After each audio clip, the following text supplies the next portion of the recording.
Okay. Mag-ano po kayo? Magkaano-ano kayo? Best friends. We're best friends po. Yeah. Hindi talaga magkamag-anak na pinsan No. or ano. Oh, Best of how friends long? lang. How long na kayo best friends? 7 years. Nag-meet kami 2017. Workmates po kami before. Workmates. Colleagues, ganyan. Until now naman. Until now. Ano pong pinagkakaabalahan niyo sa buhay, Miss Maria? Currently po, may full-time job po ako na administrative aide and at the same time, a part-time college instructor po. Oh. Anong subject? Agribusiness finance. Oh, Uy, ang ganda. Agribusiness finance. agribusiness. Oh. Tungkol sa mga ano yan. Saan? Sa feeds. Politics. Tungkol sa politics.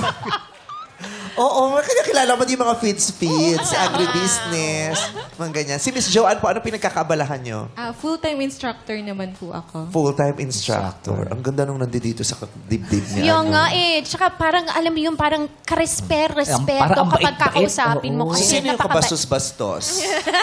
Ako. Kung may nakita ka. Ako, actually. Compared to Joanne today. Pag nakita mo si John, magbibigay galang ka. Uy, pero- Magbibigay galang ka, tsaka ng donation, may hawak siya. Pero pangarap ni Okay, Annie. mabait talaga. Oo, Ano no? mukhang mabait. Pero pangarap talaga ni Anne Na maging magganyan?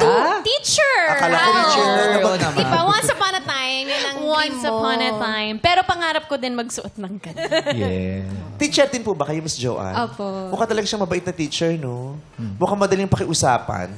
Pag feeling grade. Oo. Mukhang madaling pakiusapan kahit di kompleto yung mga requirements. Ma'am, niya. baka pwede mag-makeup class. Pero sa inyong dalawa po, sino yung mas medyo stricta? Siya po. Parang ako. Totoo. Lagi ako nasabihin, impression kasi sa akin maldita raw. Parang may ganun. Pero sabi naman nila pag nakausap na, ay hindi Ay, pala. hindi. In real life, mabait ka naman. Mabait. Opo. I hope Sino so. ba yung sa in real life hindi?